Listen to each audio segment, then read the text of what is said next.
ચીનના એક સ્ટાર્ટઅપના કારણે દુનિયાભરની ટેક કંપનીઓમાં ખળભળાટ મચી ગયો છે.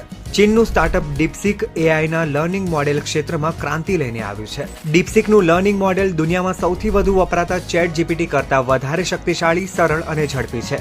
ડીપસીકમાં માત્ર $60 લાખ એટલે કે ₹52 કરોડનું જ રોકાણ છે, જ્યારે ચેટ જીપીટીમાં અમેરિકાએ અબજો ડોલરનું રોકાણ કર્યું છે. હવે ડીપસીકના સસ્તા એઆઈ એન્જિનની એન્ટ્રીથી અમેરિકા, એશિયા અને યુરોપની ટેક કંપનીઓના શેરમાં કડાકો બોલી ગયો છે.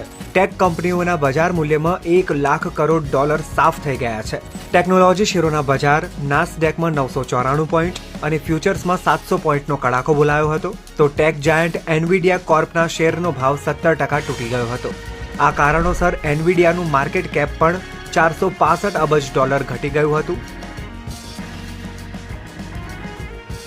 આ તો ઠીક, પણ એપલના એપ સ્ટોરમાં ચેટ જીપીટી અને અન્ય એઆઈ કરતાં જાન્યુઆરીમાં જ લોન્ચ થયેલા ડીપસીકના ડાઉનલોડની સંખ્યા વધારે છે. એટલે એઆઈમાં અમેરિકાની અત્યાર સુધીની નંબર 1ની છાપને પણ ચીને સીધી પડકારી છે. હવે ડીપસીકના ફાઉન્ડરની વાત કરીએ તો એ છે લિયાંગ વેગફેંગ. તેમણે ચીનના હેંગઝોમાં 2023માં ડીપસીકની સ્થાપના કરી હતી.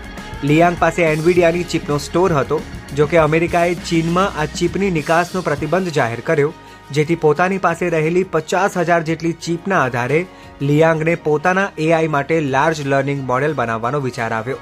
હવે ચેટ જીપીટી હોય કે ડીપસીક કે પછી બીજું કોઈ એઆઈ મોડેલ, દરેક માટે એડવાન્સ ચીપ જરૂરી છે. વર્ષ 2021થી અમેરિકાએ ચીનને આવી એડવાન્સ ચીપ વેચવા પર નિયંત્રણ મૂક્યા છે.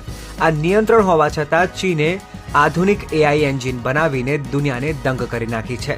હવે જ્યાં એક બાજુ અમેરિકા એઆઈ લર્નિંગ મોડેલ પાછળ ખૂબ જ મોટું રોકાણ થતું હોવાના દાવા કરતું આવ્યું છે, ત્યાં ચીને સસ્તું એઆઈ એન્જિન બનાવીને અમેરિકાના આ દાવા સામે જ સવાલ ઊભો કરી દીધો છે.